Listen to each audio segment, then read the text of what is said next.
É uma satisfação, então, não é, ver essa sala cheia para ouvir essa aula inaugural. Agradecer mais uma vez, Adriana Almada, a tua presença aqui, a possibilidade de termos, não é, essa partilha de conhecimento. Já havia o desejo de te trazer antecipadamente, quando fizemos também, não é, na produção, Bruna e eu, o encontro do Grupo Modos no ano passado, mas agora, não é, quando as coisas são para ser, é que elas acontecem, então está acontecendo agora, não é? Agora é agora, da próxima vez é a próxima vez.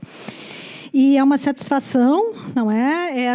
Esse evento, essa aula inaugural traz uma discussão sobre questões das relações espaciais, a presença da obra no espaço, uma determinada concepção relativa aos modos de exibir, apresentar, comunicar, pensar, não é, a possibilidade das relações entre as proposições artísticas, os diferentes espaços expositivos, a concepção intelectual, mental de uma exposição, não é? É também uma promoção, uma organização, trazer, não é, a partir da linha de pesquisa de relações sistêmicas. Estão aqui presentes também os professores que constituem essa linha, não é? Maria Amélia, na Constituição Histórica da linha, eu, Bruna, o professor Paulo Gomes, que em breve se aposentou, vamos ter a aula inaugural do bacharelado em História da Arte, com a participação dele, e Felipe Caldas.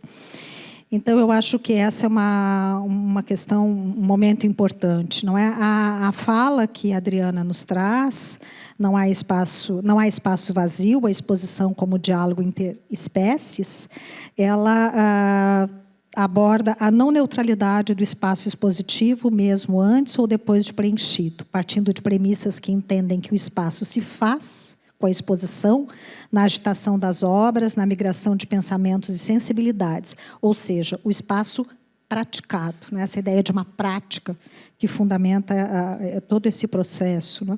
O que é colocado à consideração de quem chega à sala não é um conjunto de obras ou uma proposta curatorial que as analise e reúna. O que se expõe é uma trama intelectual e experiencial, tecida num determinado período, num determinado tempo histórico, num determinado lugar, e que, aspas, cria um espaço de reciprocidade entre as espécies, nos termos de Donna Haraway, criando um ambiente habitável onde se vive.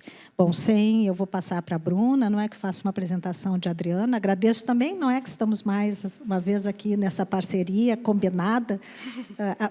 Nós não escolhemos, foi apenas uma coincidência cromática.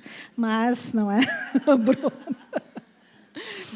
Olá, boa tarde a todos os presentes. Boa tarde, Adriana. Muito obrigada por estar aqui. É sempre uma alegria, pode levantar. Eu vou ter a alegria de apresentar brevemente a Adriana Almada, então. A Adriana é crítica de arte, curadora, escritora e editora. Tem um trabalho muito abrangente nessa área. De origem argentina, mora em Assunção, no Paraguai, desde muito jovem. A sua área de trabalho e reflexão é a arte contemporânea, tanto na escrita como na curadoria e edição.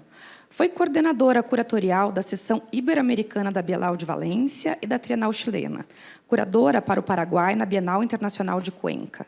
Co-curadora da Bienal Internacional de Curitiba e curadora de projetos especiais da Bienal Internacional de Curitiba. Aqui tem várias datas, eu estou pulando para não ser muito chato para vocês, né? A Bienal Ciarte, na Bolívia, e a Bienal Saco, no Chile. Realizou curadoria de mostras em centros culturais, espaços independentes e galerias no Paraguai e no exterior.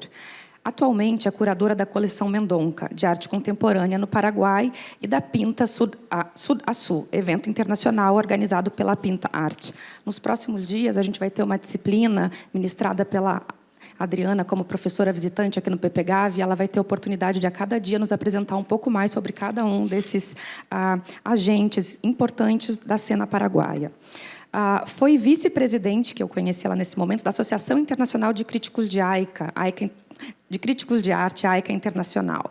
Presidente do seu Comitê Internacional de Prêmios e membro do Comitê e Congresso de do Comitê do Congresso e do Comitê de Publicações e presidente da seção paraguaia da AICA. Seus textos estão reunidos em revistas, catálogos, antologias e volumes coletivos no Paraguai e no exterior. Desde 2003, desenvolve um extenso trabalho editorial nas áreas de artes visuais, literatura e ciências sociais. Colabora com diversas revistas e plataformas especializadas em arte contemporânea e dirige a seção cultural do jornal El Nacional de Assunção. Então, é com muita alegria que a gente tem a honra de receber a Adriana Almada para essa aula inaugural de 2024 do PPGAV. Adriana, por favor.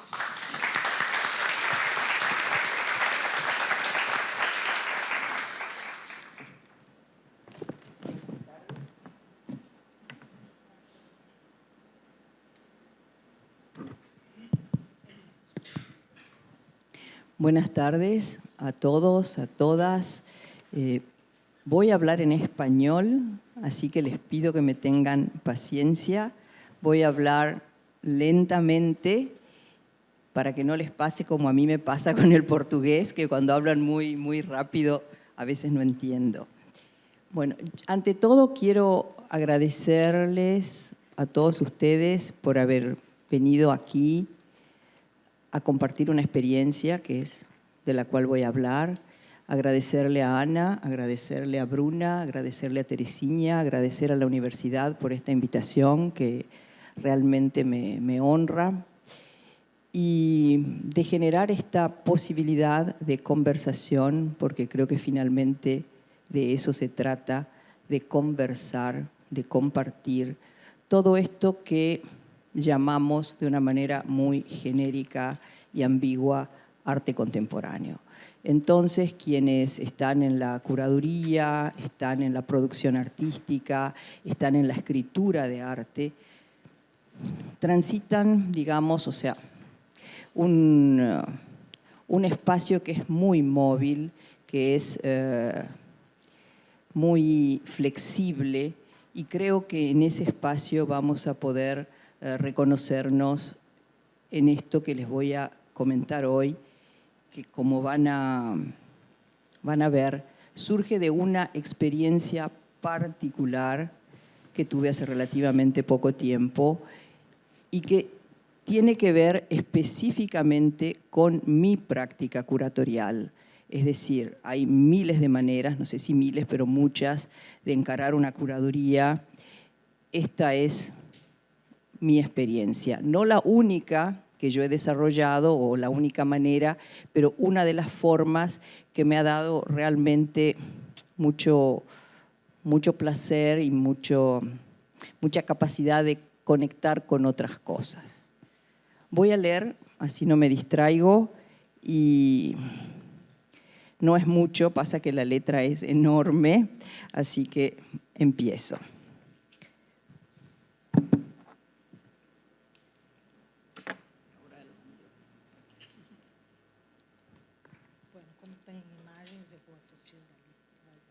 No, ella tiene que quedarse conmigo.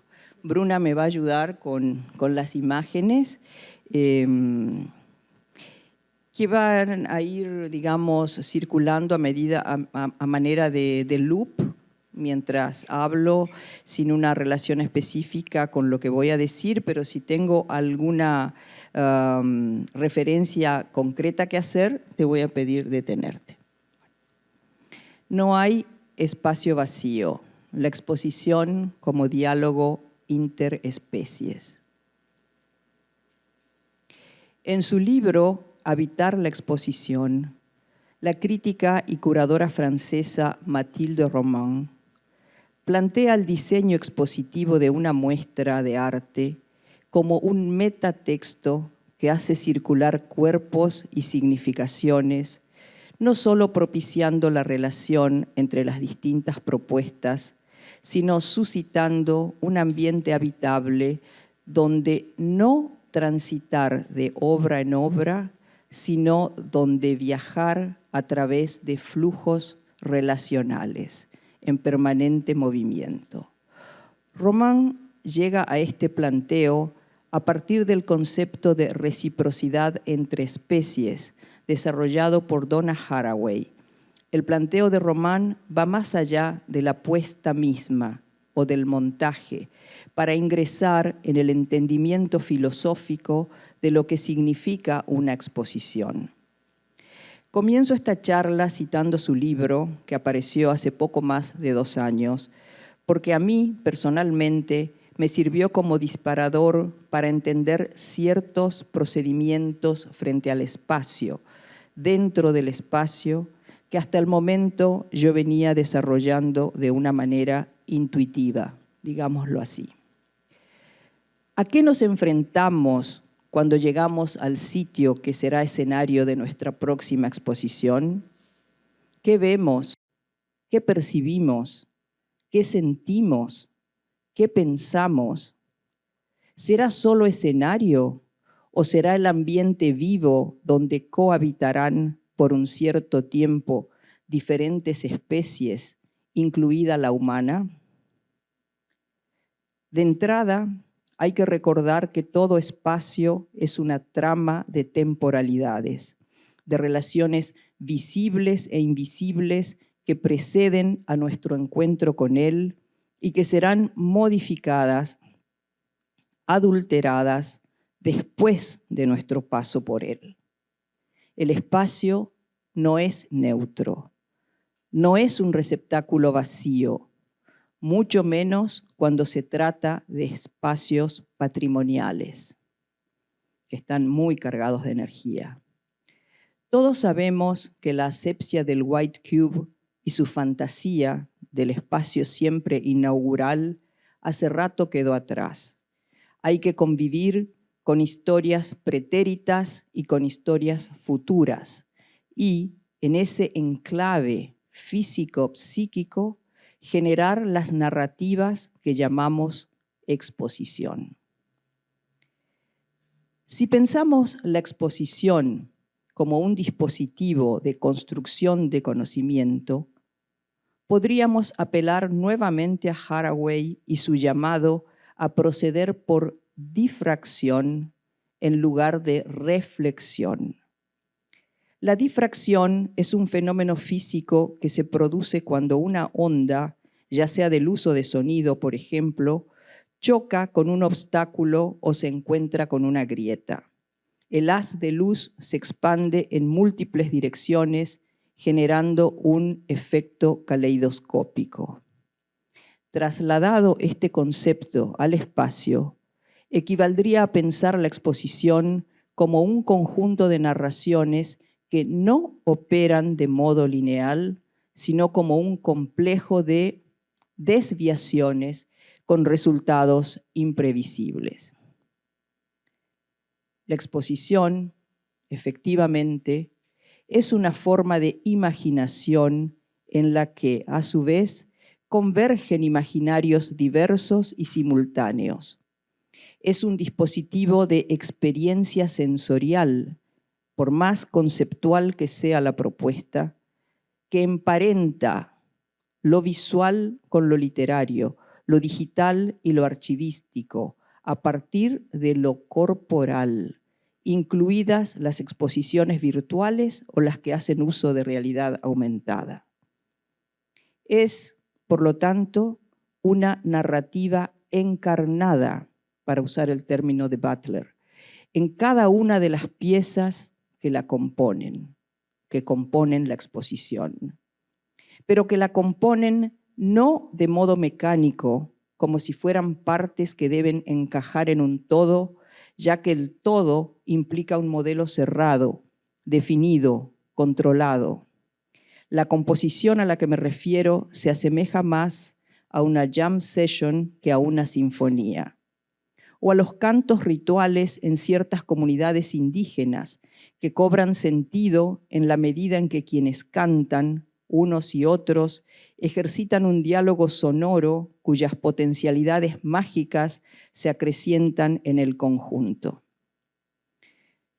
Pero volvamos al espacio de la exposición. Profesionalmente estamos habituados a un relacionamiento casi mecánico con él. Acostumbrados estamos a pensar en el espacio en términos de rendimiento y utilidad, cuantitativa y cualitativamente. Y si bien es imprescindible trabajar con las dimensiones, largo, ancho, altura, y con las condiciones físicas, textura, acústica, facility report, creo importante pensar el espacio de otro modo. Pensar, construir y habitar la exposición de otro modo. Debo decir que la idea de esta charla surgió cuando Ana y Bruna me invitaron a participar en el ciclo de conferencias del Grupo Modos, una línea de trabajo que percibí directamente vinculada a la palabra cómo. Mejor dicho, a la pregunta ¿cómo? Una pregunta, sabemos, es siempre una apertura a nuevos horizontes. ¿Cómo, entonces, vivenciar el espacio de otro modo?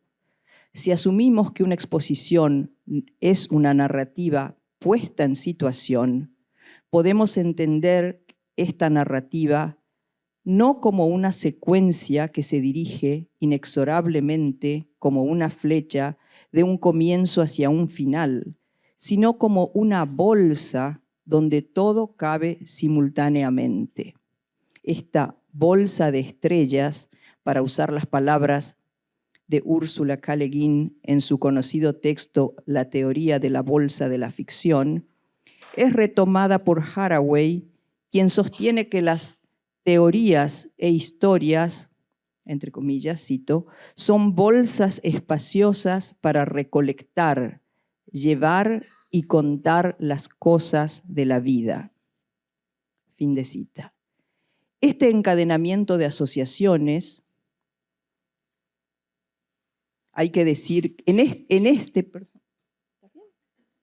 este encadenamiento de asociaciones, hay que decir que Le Guin desarrolla este pensamiento a partir de la teoría de la bolsa de transporte de la evolución humana de Elizabeth Fisher, que plantea que, cito, el primer artefacto cultural probablemente fuera un recipiente. Muchos teóricos creen que los primeros inventos culturales debían de ser un contenedor para productos recolectados y alguna forma de cabestrillo o red. Fin de cita. Sí, el primer artefacto era, por lo visto, un recipiente y no la herramienta que se transforma en arma y luego en nave espacial, como en el relato inaugural de 2001, Odisea del Espacio, como recuerda jocosamente Le Guin. Una narrativa implica un desarrollo y un desarrollo implica un tiempo. ¿Cómo es el tiempo narrativo en la sala de exposición? Resulta imposible despegar este tiempo del espacio y de los cuerpos que llegan y habitan la exposición. Tiendo a creer que, si el recorrido se da naturalmente, el tiempo en la sala se aproxima más a la bolsa de Le Guin que a esos trayectos establecidos que necesitan cintas, flechas o guardias que indiquen el sentido de la muestra. Un sentido que se debe seguir obligatoriamente, como en las muestras blockbusters de los grandes museos, donde es tan imposible cambiar de dirección como en las filas de escáner de los aeropuertos. Pero detengámonos por un instante en la palabra sentido, porque es útil a la hora de comprender el devenir de una narrativa. Sentido tiene tres acepciones tan diferentes como importantes. Sentido como significado, sentido como órgano de percepción y sentido como dirección. Lo dicho hasta ahora sobre el modo relacional de entender la vinculación de las obras entre sí dentro de un espacio determinado y en un tiempo preciso, hace referencia, claro está, a un modo especial de entender la exposición. Un modo, si se quiere, entre comillas, femenino, entre aspas, femenino, de pensar y actuar. Me parece oportuno aclarar aquí que lo que comparto ahora con ustedes son notas ideas que me han surgido de experiencias concretas, muy especialmente de una muestra realizada el año pasado. Ay, perdón, tenías que pasar desde el inicio, así, truc, truc, truc, truc. Perdón. Pasa esa. Así, bueno. Así con tu dedito cada tanto. Un modo, si se quiere, femenino. Bueno, me parece oportuno aclarar aquí que lo que comparto ahora con ustedes son notas, ideas que me han surgido de experiencias concretas, muy especialmente de esta muestra. Estas son fotos de una muestra realizada el año pasado en el Centro Cultural de España Juan de Salazar en Asunción, que se llamó El País de las Mujeres, que reunió obra de artistas mujeres del Paraguay desde 1960 hasta nuestros días. Curar esta exposición me llevó a adentrarme en un universo prácticamente inexplorado en el país. Fue un largo proceso de gestación, nótese la palabra gestación, en el que todo fue cumpliéndose, con rigor por un lado en lo que concierne a la lógica procedimental, pero incorporando una poética aleatoria y energética que terminó por definir el perfil de la muestra. Para aclarar un poco esto, quiero recuperar las palabras de una dramaturga, actriz y performer, referente del teatro experimental en Paraguay, llamada Paola Irún. Durante una conversación informal en casa, me contó cómo había pasado de la dramaturgia de escritorio, es decir, la escritura de un guión teatral para ser luego puesto en escena, al concepto de devised theater, es decir, creación en colaboración a partir de fragmentos. En otras palabras, cómo ella había transitado de un ejercicio solitario a la acción colectiva. Su método es tomar como punto de partida un concepto amplio que pueda dar pie a cualquier tipo de exploración. Y decía aquella tarde, no tengo la más mínima idea de cómo va a terminar, pero esto es lo que me seduce. No es improvisación. La improvisación es una herramienta. Yo aprendí a estar tranquila dentro del caos. No es que no sepa lo que quiero. Elijo no saber porque quiero descubrir. No tengo una fórmula para navegar el caos, pero con los años y las exploraciones se me agudizó el ojo. Al empezar a crear sin un norte específico, comienza a desarrollarse un trabajo dramatúrgicamente artesanal maravilloso. El caos del comienzo termina en una narrativa concreta, en una estructura específica. Pero cuando en el trayecto me preguntan, ¿qué vas a hacer?, aprendí a decir, no sé, con total convicción. Al ir construyendo la narrativa, se da una autoría compartida en la medida en que las soluciones se encuentran en el diálogo. Fin de cita.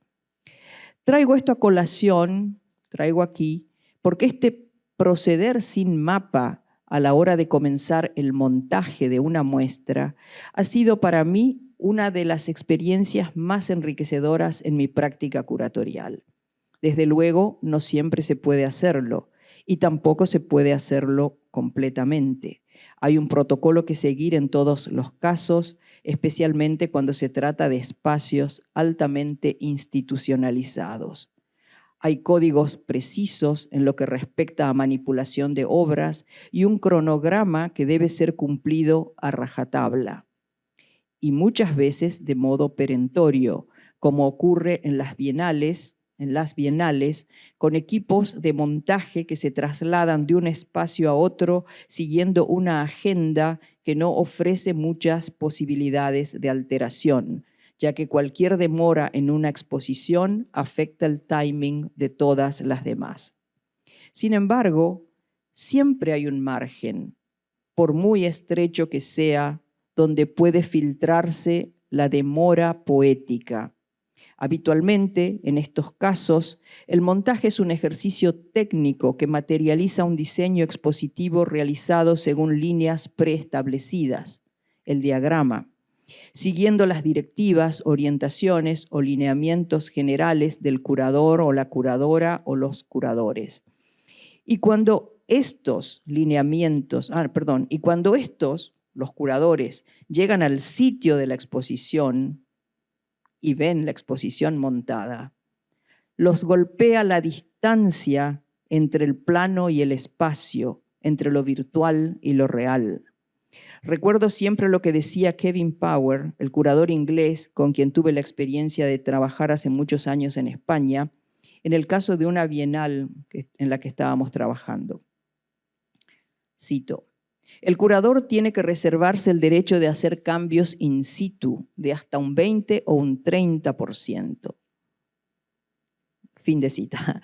Desde luego, esto es algo que no resulta muy agradable a cualquier organización que debe cumplir con plazos y con presupuestos. Ciertamente, nada suple la relación directa con el espacio. Ya dentro del espacio podemos elegir si avanzamos con o sin mapa, como lo hace Paola Irún. Nada suple la vivencia del espacio. Cuando esto se da, es posible generar zonas de encuentro entre los cuerpos, las obras en sí, los humanos y las obras entre sí. Es posible crear un continuum, cuando se vive el espacio, de relaciones y no una selección de heterogeneidades aisladas. Y en este proceso de trabajo dentro del espacio, podemos gestar un otro espacio, un espacio que vaya despojándose de viejas memorias y antiguos tránsitos para abrirse a un nuevo universo semántico. Y en ese espacio, que cobrará entidad en la medida en que lo practiquemos, habrá que ir encontrando umbrales, zonas de transición, grises, márgenes, sombras. Esto puede facilitar el ejercicio de detectar los flujos de tiempo que conectan las obras en sus diferentes momentos, esas zonas de pasaje que permiten dejar de verlas como una sucesión de entidades inconexas, y así detectar los canales subterráneos, los vasos conductores de memoria personal y colectiva.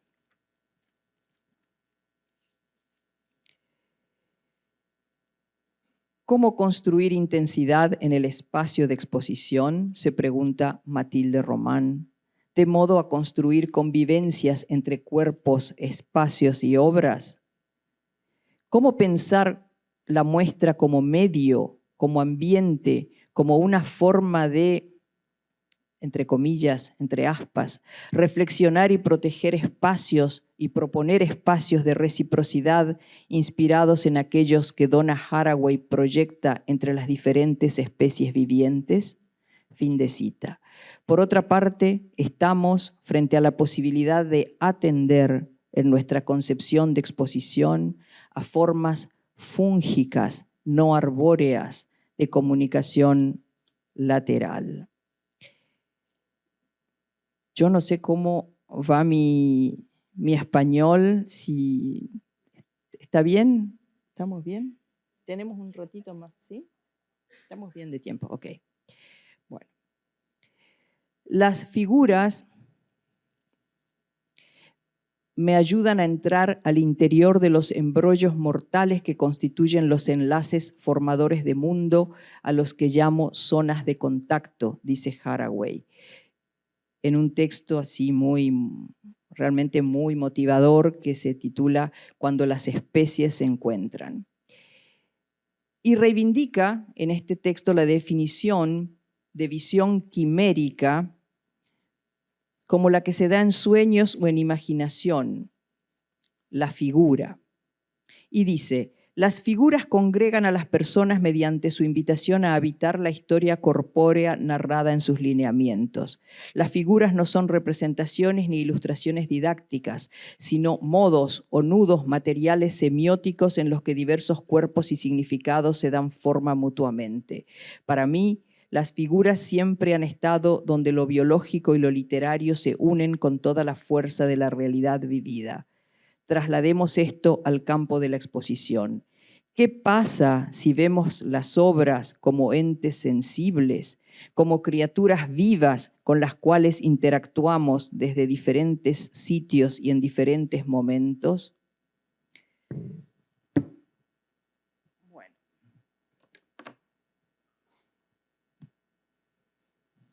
Bueno, acá yo creo que podemos detenernos un poquito y pensar en lo que puede significar una experiencia de vivenciar el espacio.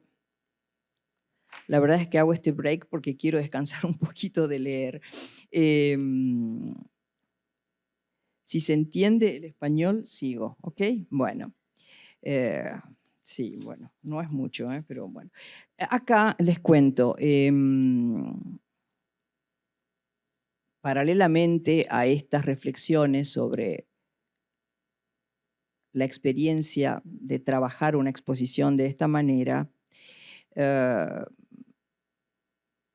incluí unas cuantas referencias a la muestra cuyas imágenes ustedes están viendo. Podés ir pasando así tu dedito, Bruna. Bueno, entonces, ¿qué es una parte que en todo caso podemos dejar para después del break? ¿Hay un break y seguimos o el break termina? Ah, bueno, el break termina. Bueno, entonces vemos si nos da como para poner, digamos, en situación esto que estamos hablando. Ser uno es siempre devenir con muchos, dice Haraway.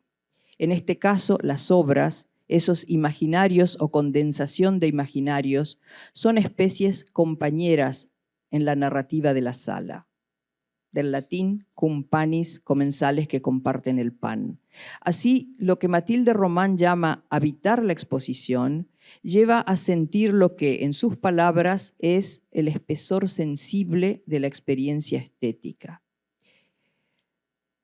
Bueno, y acá les comentaba, vayamos a un caso particular, la muestra que mencioné al comienzo, El País de las Mujeres. Ustedes están viendo aquí las imágenes. Es una muestra que exigió mucha resolución in situ por múltiples motivos, que fue presentada en el contexto de un gran evento que se hace en Asunción todos los años, que se llama Pinta Sud Asu, que va a ser tema de una de las clases que vamos a tener.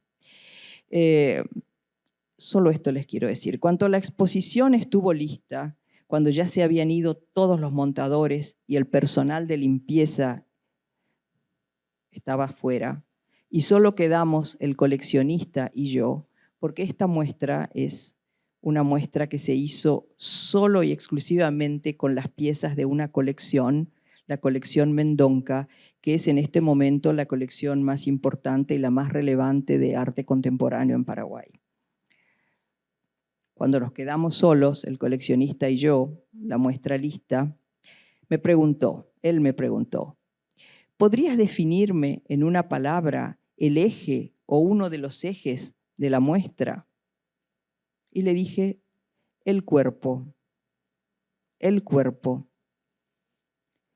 Y aquí cabe recordar lo que una vez dijo Didi Uberman en una entrevista. Una muestra no se mira con los ojos, sino con todo el cuerpo. O, como bien dice Román, en la sala el espectador o la espectadora es un cuerpo viviente y en movimiento, como sensibilidad impregnada y estimulada por el encuentro con obras concebidas como abiertas, ancladas en la espacio-temporalidad de lo humano, definidas por su recepción. Lo cierto es que la exposición estaba ahí, viva, exhibiendo sus brotes y nervaduras, sus imágenes y sus trayectos, intentando abro aspas, lubricar pasajes entre los seres vivientes y sus partes, para usar nuevamente una expresión de Haraway. Era una muestra de mujeres sobre mujeres, con preocupaciones compartidas, a pesar de la brecha de 6 décadas entre unas y otras en algunos casos. Una muestra que planteaba y debatía cuestiones, una muestra centrada en la corporalidad. Y fue una muestra que, como diría Andrea Giunta, ofrecía un registro afectivo de lo humano, de lo vulnerable, y lo hacía hilando relaciones poco exploradas, atendiendo a las historias menores. Uno de los desafíos más grandes de una exposición, creo yo, es generar deseo, deseo de contacto, deseo de conocimiento, deseo de acción, deseo de reflexión. Es decir, el desafío es movilizar.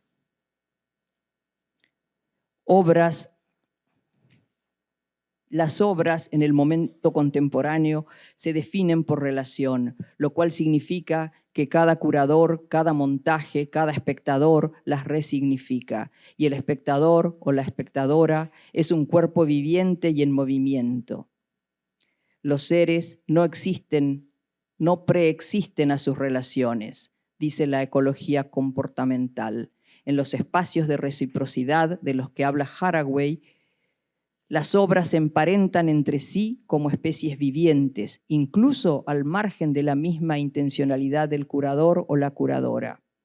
Pero si el curador las escucha, si atiende a sus vibraciones, si está atento a las relaciones que entre ellas se establecen, se produce una intensidad muy poderosa que está más allá de lo relacional, pero se vive y se experimenta en sala. Es decir, hay que aprender a afectarse. Y para terminar, volvamos al principio. Dice Haraway, amo el hecho de que los genomas humanos pueden hallarse en solo un 10% de todas las células que ocupan el espacio mundano que llamo mi cuerpo. El otro 90% de las células está lleno de genomas de bacterias, hongos y organismos similares que actúan en una sinfonía necesaria para que yo esté viva. Haraway llama a superar las grandes divisiones: animal, humano, naturaleza, cultura, orgánico, técnico, salvaje, doméstico. Y, a propósito del momento que como humanos y como planeta nos toca vivir, dice que lo único que podemos hacer es avanzar juntos con cierta gracia. Es decir, en este mundo de violentas convulsiones solo queda seguir con el problema, pero procurando llevar al mínimo posible los daños, constituyendo la polis del saludo amable. Frente a la imagen inmaterial, descorporeizada, que caracteriza el momento que vivimos, el país de las mujeres, esta muestra cuyas imágenes ven, opuso las potencias del cuerpo y puso atención a la vida frágil de los cuerpos, como dice Borja Villel. Y fue quizás un ejercicio orientado a superar el anquilosado paradigma de la excepcionalidad humana que, desde tiempos bíblicos, ha hecho de Occidente una máquina de depredar. Gracias.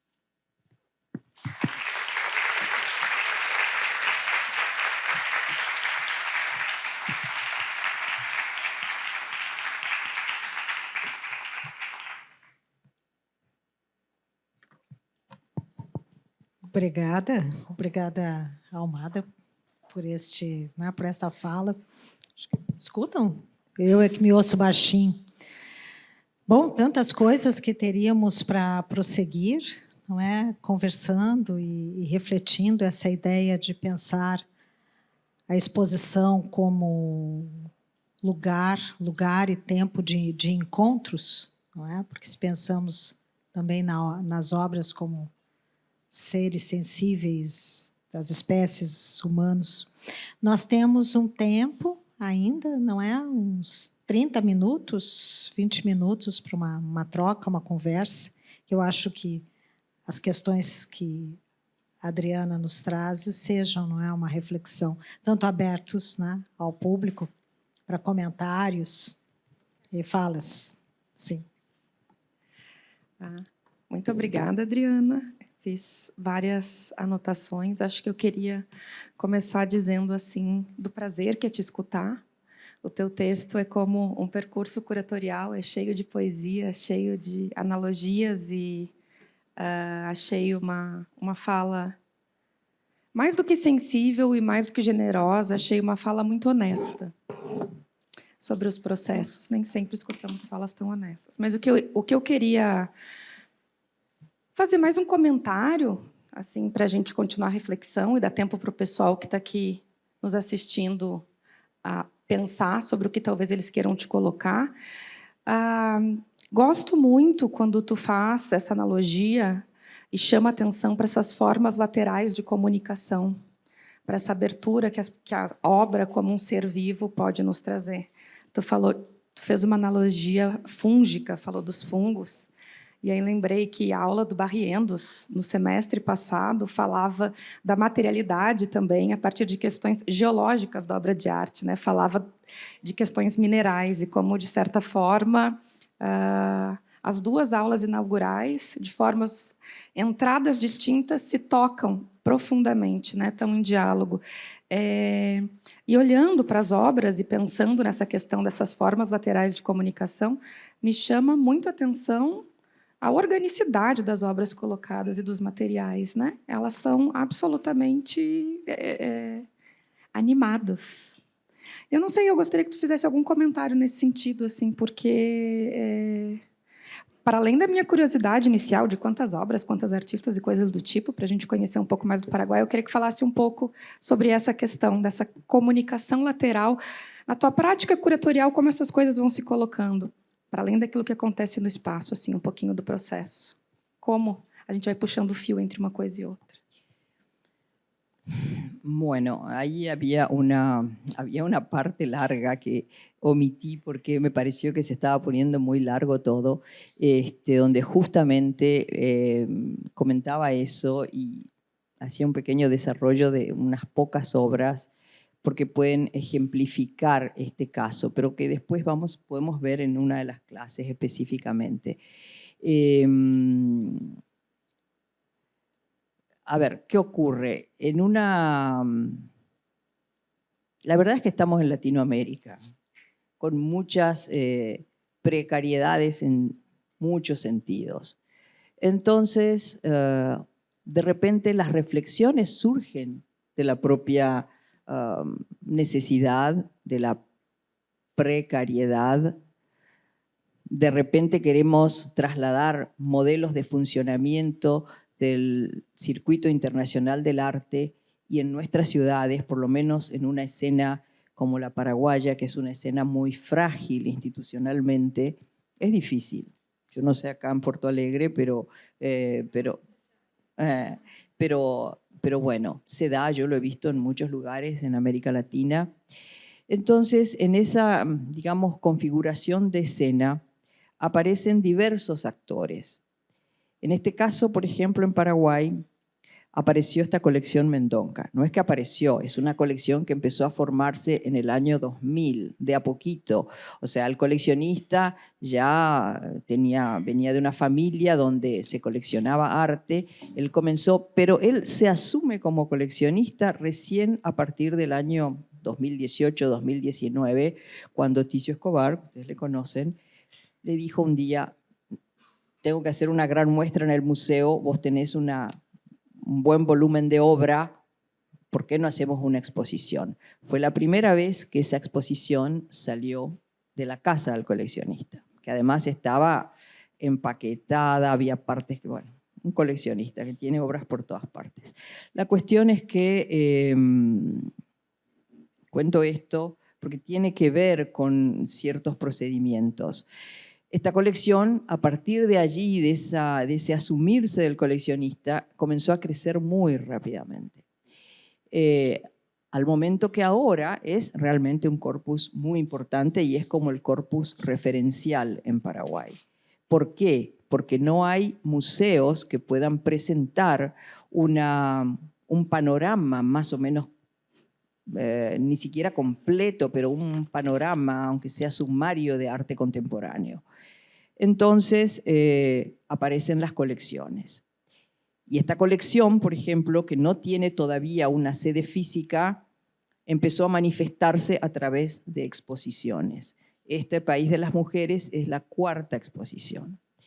Entonces la idea era hacer una muestra de mujeres artistas, que hasta el momento en el Paraguay no se había hecho una muestra de mujeres artistas, no se había hecho un relevamiento de mujeres artistas contemporáneas. Pero comenzamos con el modernismo, empezamos desde los años 60 hasta la fecha y llegamos a unas 60 artistas, con unas 100 obras, más o menos, para ese espacio que es el Centro Cultural de España, que es importante en Paraguay. Y es uno, como centro cultural, es uno de los más importantes de la agencia española en América Latina. Y la selección de obras, eso fue muy notable porque no fue una selección estrictamente racional, por eso es que planteo esto, sino que cuando yo relevaba las obras que había en la colección, me daba cuenta de que, es más, me di cuenta después, cuando las vi todas dispuestas, que había materia, que había mucha materia. O sea, eso vino a posteriori, y tuve una experiencia que fue realmente, ahí puedo decir que fue una experiencia. No sé si me mostraste, hay una obra que es como un vestido, bueno, ese vestido enorme que se plantea como una instalación. No, hay una obra... No es esa, la primera. Bueno, hay una obra que es como un gran vestido, que bueno, esa obra fue como la que dio pie al desarrollo de todo el resto.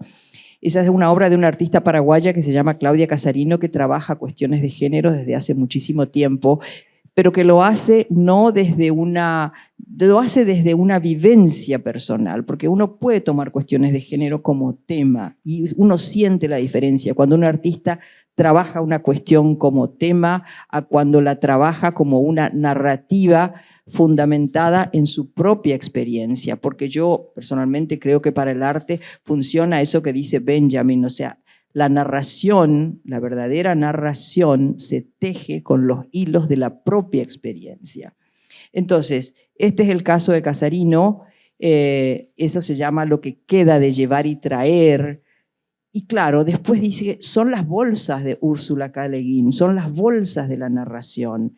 Luego hay otro vestido, y esa es la experiencia que les quería contar. Hay uno que es un vestido de novia de un artista que no es mujer, porque también introdujimos una anomalía, o sea, era una muestra de mujeres por mujeres, pero con un artista que no es mujer, Joaquín Sánchez. Ese es un vestido de novia no usado, un vestido de novia sin consumar, digamos, como vestido de novia. Yo cuando empecé a pensar en la exposición estaba obsesionada, que quería un dispositivo circular de acrílico, circular, transparente, tipo una cápsula espacial, y poner ahí el vestido. Porque también esto es un paréntesis que tengo que hacer. Para mí la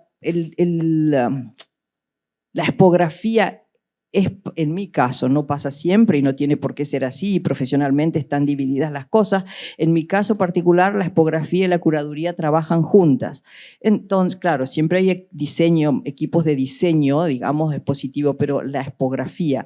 Y yo quería un dispositivo circular, tipo una cápsula espacial, transparente, y suspender el vestido en medio de la sala. El artista estaba fascinado con la idea, entre los dos trabajamos encantados. Y después, claro, nos topamos con la realidad. La empresa a la que le pedíamos decíamos, no, circular no podemos hacer cuadrado, no quiere cuadrado, no, queremos circular.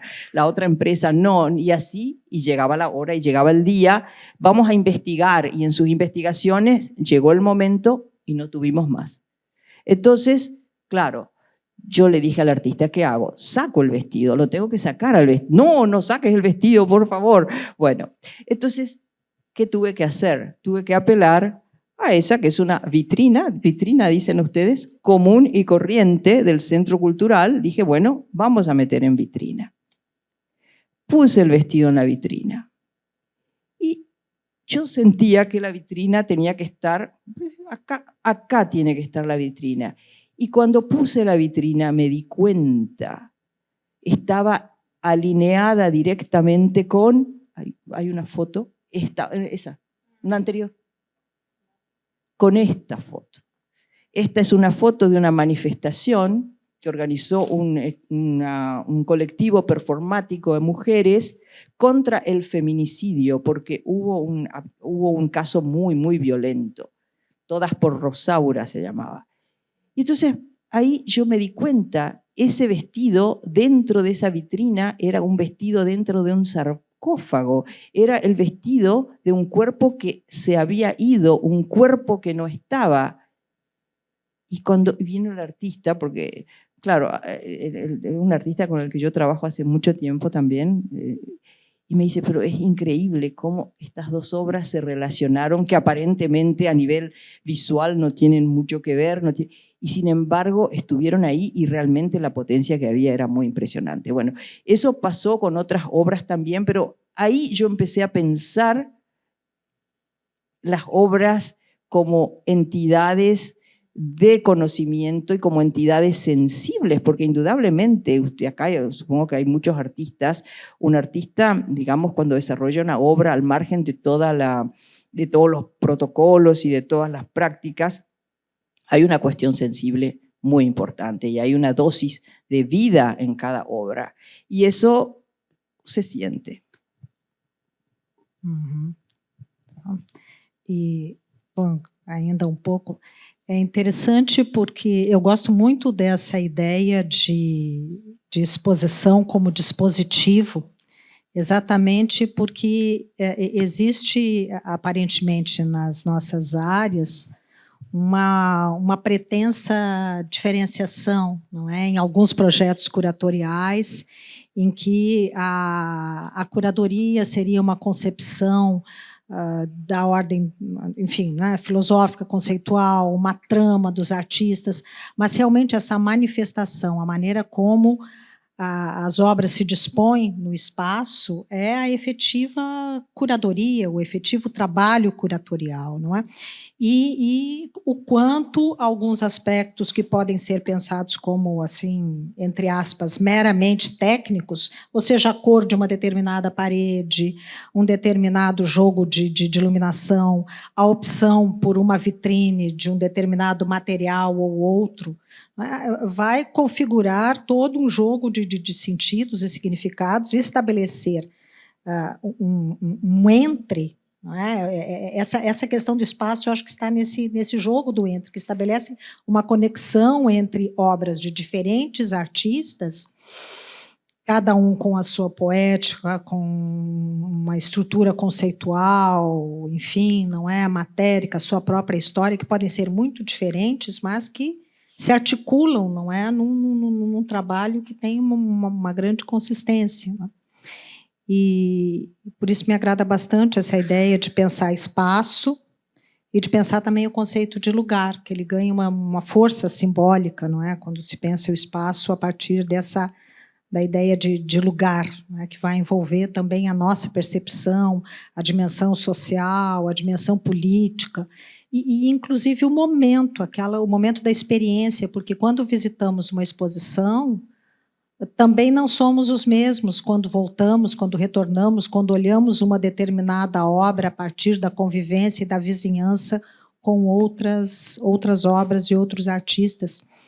E até nesse sentido, gostaria de saber, né, depois eu acho que temos, não é, algumas questões vindas da plateia, como que nesse processo tu percebes diferença? Eu acho que tu já falaste um pouco da importância da montagem, da reflexão sobre a expografia, mas tu estavas mencionando a questão de uma coleção, dos acervos, da importância de uma estrutura institucional, não é?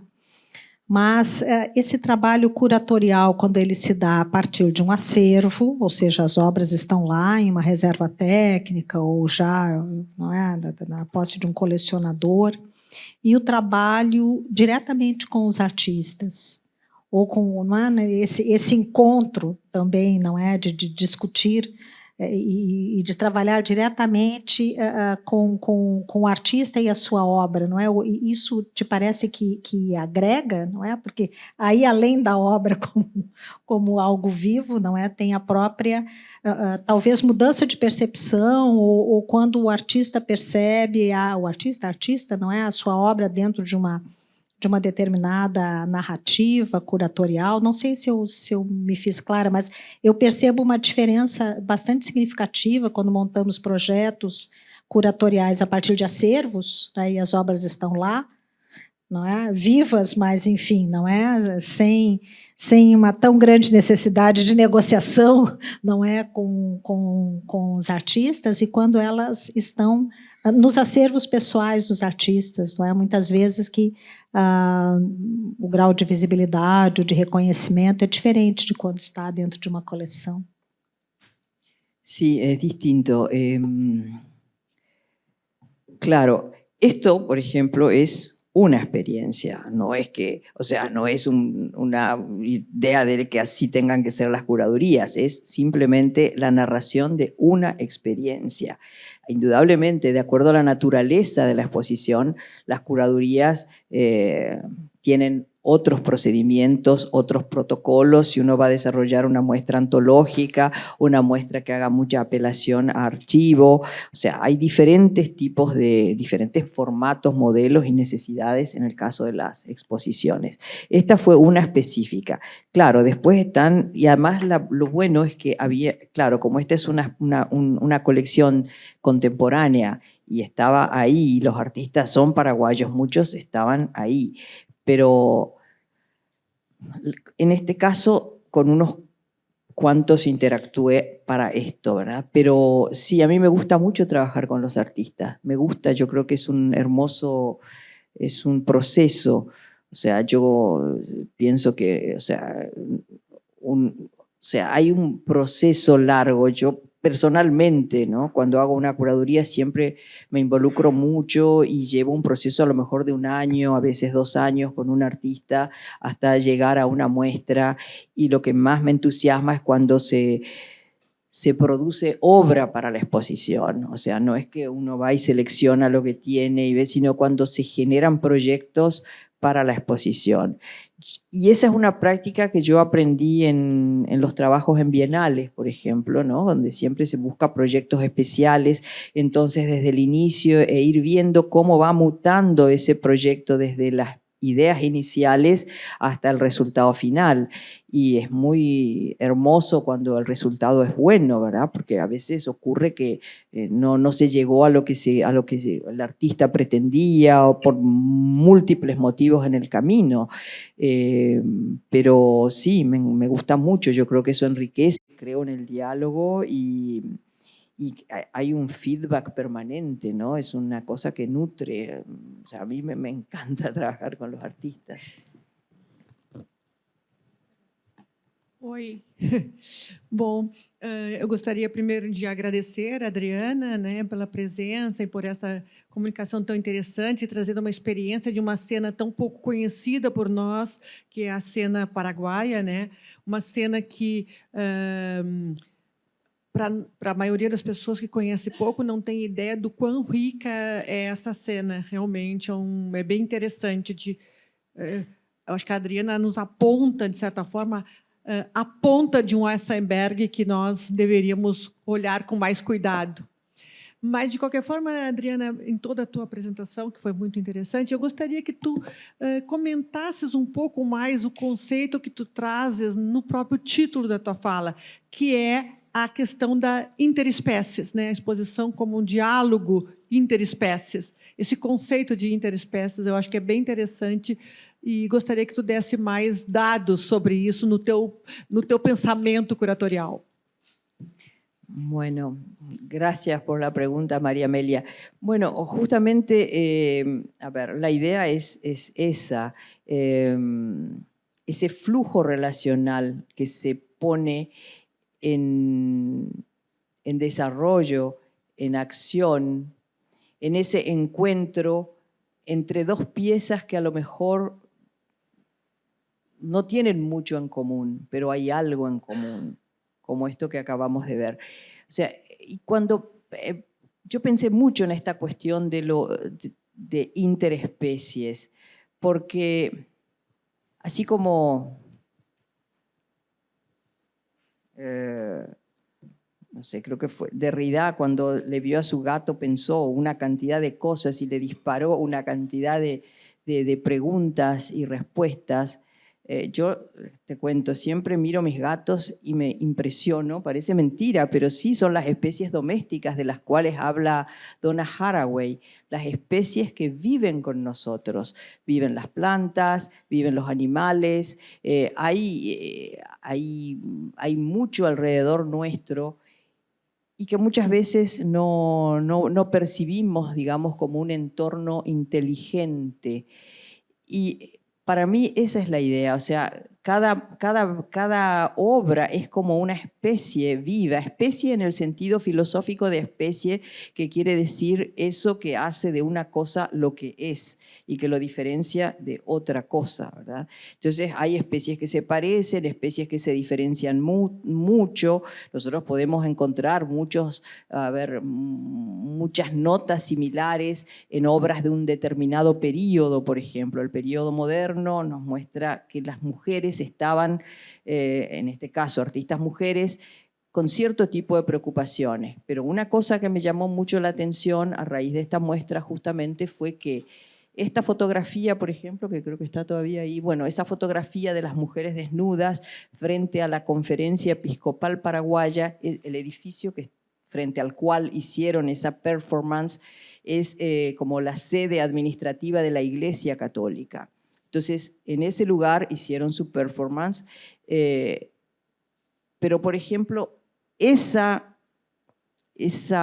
preocupación y esa protesta contra el feminicidio, contra la violencia contra las mujeres, ya se vio también en esa misma muestra en un grabado de una artista paraguaya de los años 60. Entonces, con otro lenguaje, pero estaba planteando la misma tensión, la misma situación traumática, complicada, en un país tradicionalmente machista y un país muy violento con las mujeres. Entonces, esa suerte de emparentamiento de obras, entre comillas, especies, es lo que yo, digamos, rescato como experiencia. No sé si te respondí. De certa forma, tu está retomando a ideia que quando a Bruna fala que eu não sei se foi bem a palavra que ela usou, mas que ela vê que eram obras muito vivas, né? O que eu pensei na hora foi que possivelmente essa vida é a vida que elas cobram entre elas. Ou seja, que talvez uma obra sozinha não tenha a vida que ela tem quando ela está em diálogo com outra.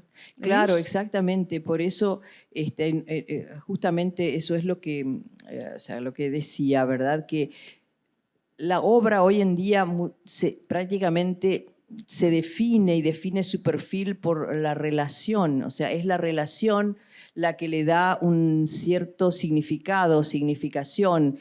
Y esa relación implica la mirada del otro. Por eso una obra vista por un curador, vista por un cierto visitante, vista por el artista, vista por otra persona, es vuelta a significar, o sea, se la ve diferente. Y en relación unas con otras generan otro tipo de significado. Yo, por ejemplo, como es una colección, trabajé con esas obras en otras muestras y no decían lo mismo. No decían lo mismo. Bueno, eso.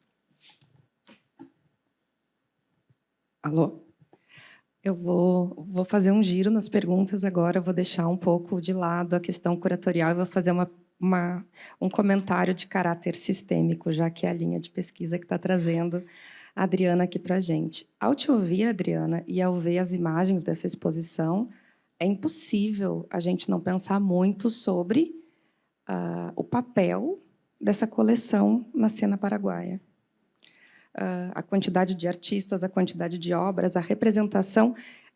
E aí eu fiquei pensando numa fala do Ramon Castillo, de 2018, que a gente trouxe ele para Porto Alegre com a Maria Amélia, no Arte Além da Arte, que também fez toda uma apresentação de uma exposição da história da arte abstrata, geométrica chilena, a partir de uma coleção particular, mas ninguém no Chile tinha. Então, fiquei pensando sobre a relevância do colecionismo privado de arte na constituição de uma história da arte contemporânea, uma história contemporânea da arte.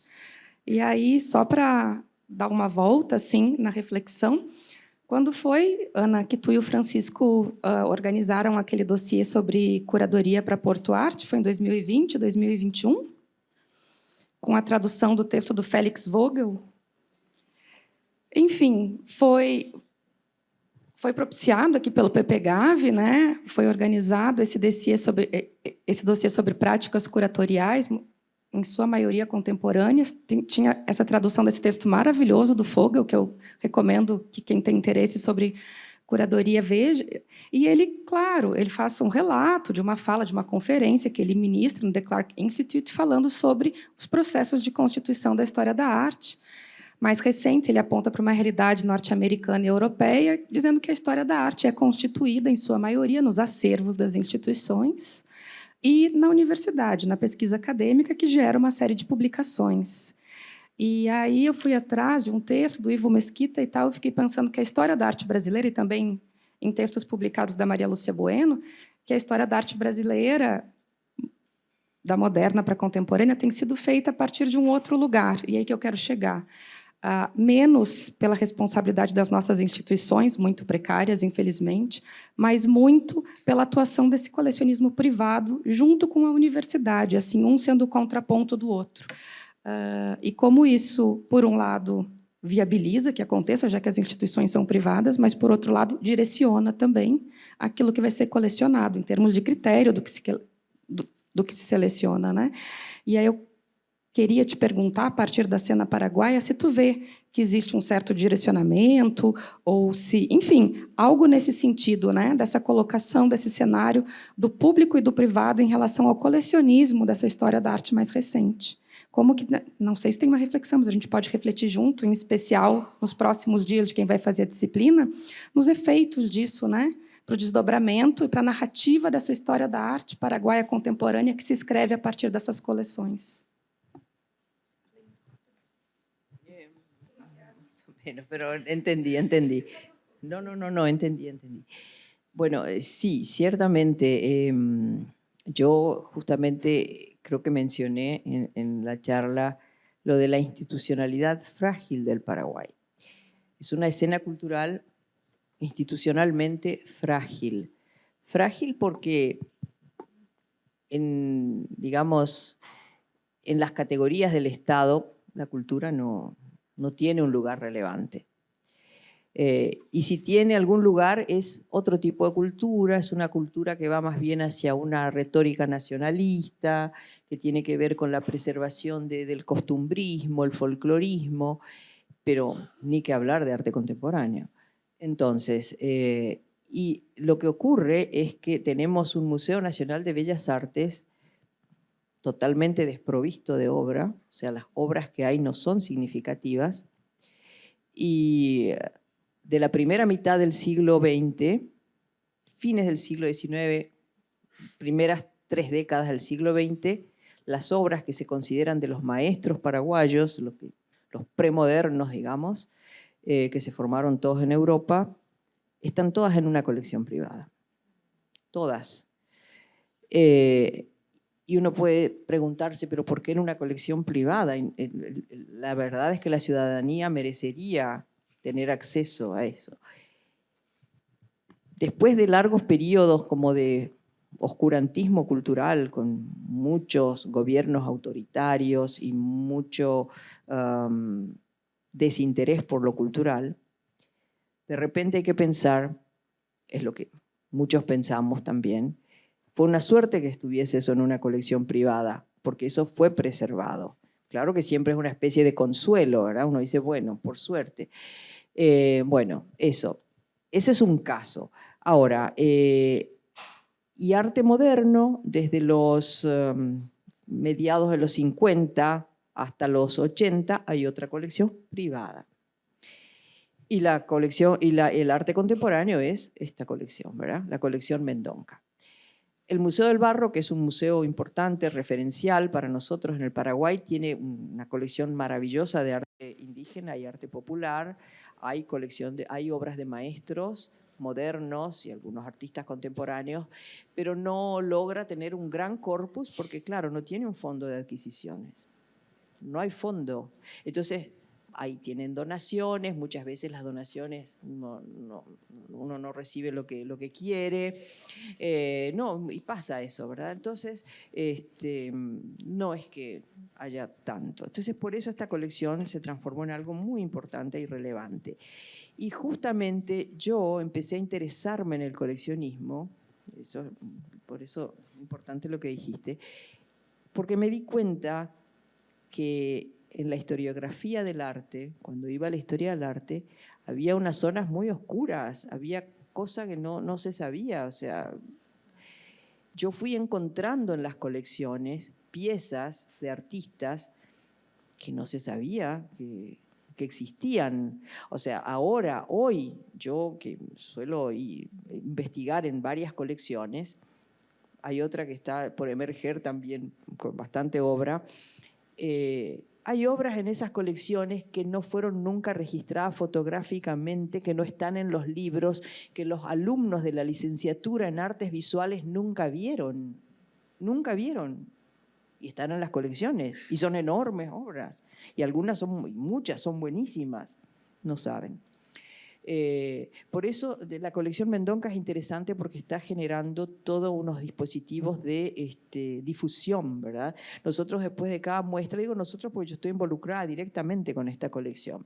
Entonces hacemos una buenísima publicación de cada una buena publicación, buena, claro, son como una buena publicación para Paraguay, pero es una buena. De cada muestra se hacen audiovisuales, hay ahora una web que estamos haciendo, pero todo a pulmón, en el sentido que el coleccionista, por eso esta colección es interesante, porque digamos que no tengo nada contra los empresarios, pero no es un empresario que tiene como un diletantismo o le interesa o lo que fuere, sino que el coleccionista es un abogado, es un cientista social, es un constitucionalista, que tiene, digamos, una idea de país, tiene en mente una especie de perfil del Paraguay, entonces él se orienta en la compra a ciertos tipos de obras. Claro, yo siempre estoy con él, estamos conversando, pero tiene una manera de aproximarse al arte y hace muchos encargos, cosa que a las galerías no les gusta, a los artistas de manera directa, mantiene relación con los artistas, es amigo de los artistas, entonces se da essa conexão humana. Só pouquinho, de novo eu, mas eu acho que trouxe muito discreta, Adriana, e modesta ao falar do Museu do Barro. Porque o Museu do Barro, para quem não conhece, eu acho que é realmente um modelo e um projeto, tanto institucional, curatorial, que é muito, como é que eu diria assim, é um modelo interessante para a arte latino-americana, valorizado. Bom, eu me encantei quando vi, mas já mais de uma vez que eu estive lá, e sempre me encanto com o museu, mas eu já vi pessoas, críticos de arte de vários lugares do mundo que conheceram o Museu do Barro, todos eles muito encantados. Então, eu acho que é um projeto que vale a pena dar mais destaque. Acho que tu fosse muito modesta. Yo encantadísima. Lo que pasa es que, no sé, me pareció que estamos largos, pero no. El Museo del Barro es un museo modelo, es un museo que se estudia en las universidades en Estados Unidos, por ejemplo, como un modelo de práctica museal. Y el Museo del Barro tiene una característica que ahora puede parecer ya no tan novedosa, pero en su momento sí lo fue, y es la impronta que le dio Ticio Escobar al poner en un plano equitativo de igualdad arte indígena arte popular y arte contemporáneo. Ese cruce propició y realmente generó una especie de etos cultural, generó una manera sistémica para el arte paraguayo que hizo que muchísimos artistas contemporáneos se nutrieran de las prácticas populares, fueran a las prácticas populares y realmente el Museo del Barro tiene una obra, como obra, digamos, como emprendimiento muy impresionante porque en condiciones muy difíciles, muy vulnerables, en épocas de la dictadura, pudo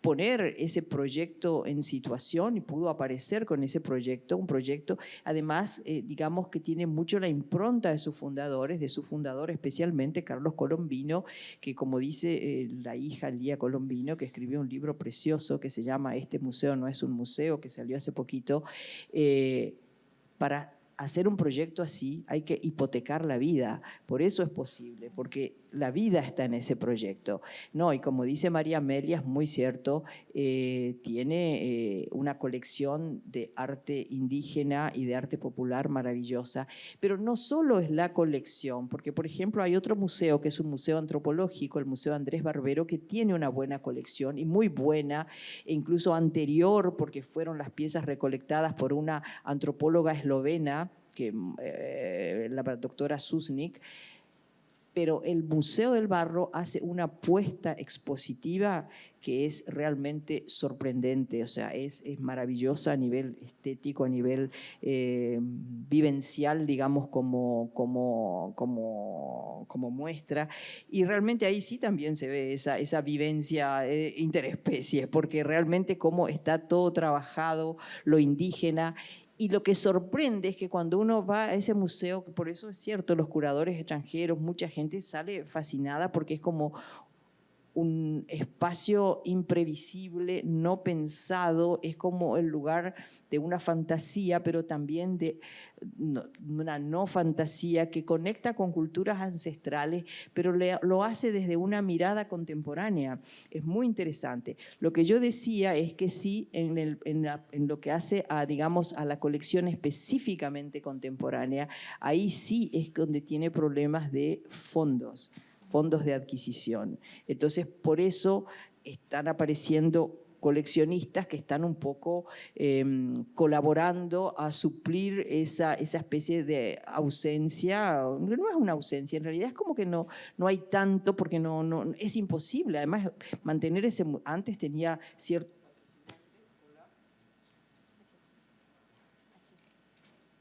Antes, hola.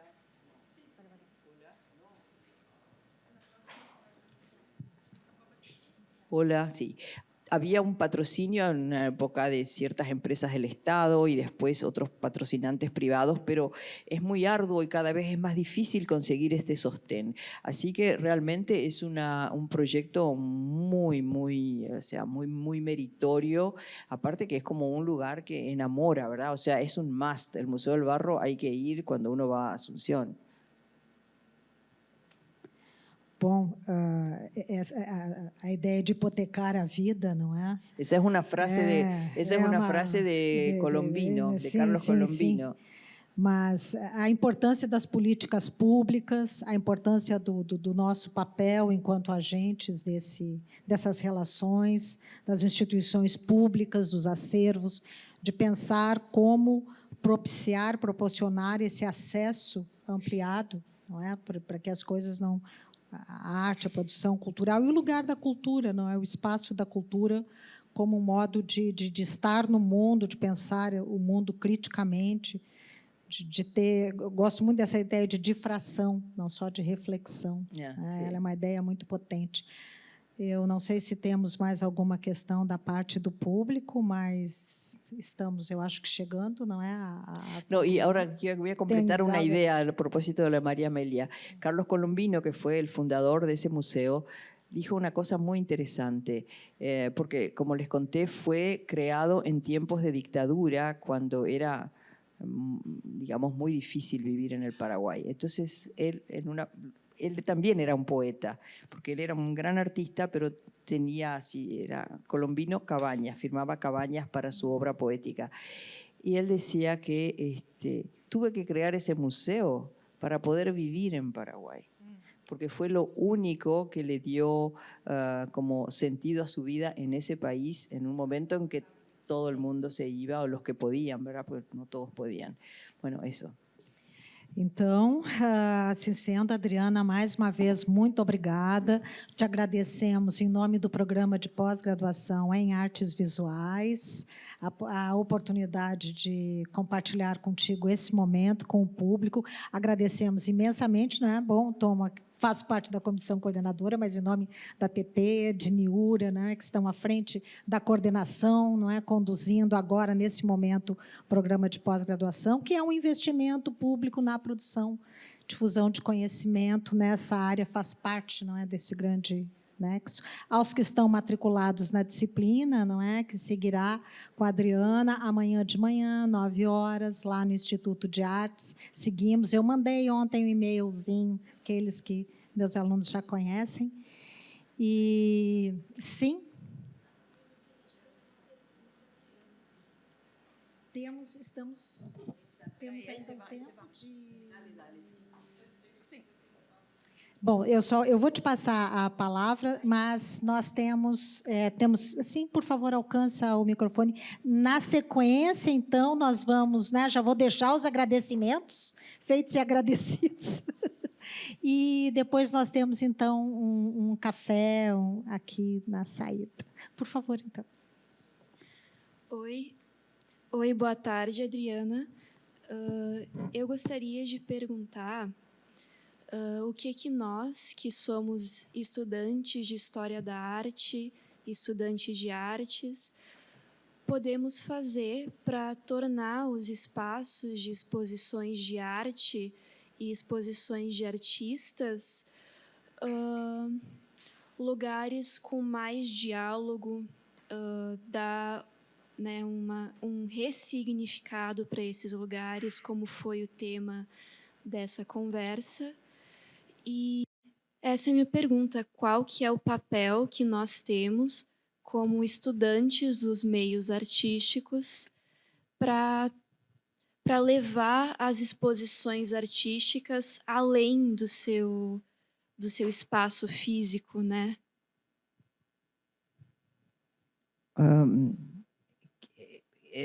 Entendí todo, pero la última parte, ¿cómo hacer para llevar las exposiciones artísticas más allá del espacio físico? ¿Qué quieres decir con eso, más allá del espacio físico? Né, para além do espaço que elas estão sendo expostas, né? Porque, pelo que eu entendi, é tornar as obras de arte na exposição não apenas como objetos sendo expostos, né? Mas gerando uma interpretação, uma leitura que leve as obras de arte para... Sí. Espero ter sido clara, para além. Sí. Bueno, yo personalmente siempre tengo que decir que no hay recetas. Yo puedo dar mi experiencia, ¿verdad? Cada curador procede de otra manera. Puede ser de diferentes maneras. Yo creo que es fundamental involucrarse con la obra. Creo que ahí está el secreto, involucrarse con la obra. Involucrarse con la obra es involucrarse con el artista, o sea, involucrarse intelectualmente, involucrarse afectivamente, en el buen sentido de la palabra, o sea, afectivamente tener una relación con esa obra. Eso significa investigarla, ver su filiación, o sea, su historia, sus relaciones laterales, cómo se vincula con sus obras pares, con su momento, con sus intereses. O sea, yo creo que hay muchas posibilidades de acercamiento con una obra. Una obra es un artista también. O sea, hay muchas maneras, pero sí, yo creo que el involucramiento es lo más importante. Y lo de ir más allá del espacio de exposición, yo creo que tiene que ver con la necesidad de encontrar más vías de manifestación de lo que se está queriendo decir, porque yo creo que todos hemos experimentado de alguna manera esa sensación de que hay algo que falta, o sea, en el espacio uno puede plantear cosas, pero queda muchísimo sin decir, queda muchísimo sin hablar, o sea, casi que una muestra puede ser como la punta del iceberg, hay mucho más que puede ser explorado a través de la editorialidad, por ejemplo, a través de ciertas prácticas expansivas como conversatorios, publicaciones, o sea, por eso yo prácticamente no hablo de, acá hablábamos sí técnicamente de exposición, pero en realidad siempre prefiero hablar de proyecto curatorial, o sea, es algo que involucra muchas cosas, y la exposición es una parte de ese proyecto que puede asumir diferentes formas, diferentes maneras. E incluso un proyecto curatorial puede ir creciendo con el tiempo, puede ser tomado como un work in progress, como algo que va desarrollándose. Y bueno, y lo importante también es ser consciente de esa ductilidad, esa flexibilidad, esa capacidad polisémica de una obra, de generar significados permanentemente según quién interactúe con esa obra y en diferentes momentos, porque una misma obra, ya sabemos, es vista, es percibida, es sentida de diferentes momentos, de diferentes maneras, en diferentes momentos históricos.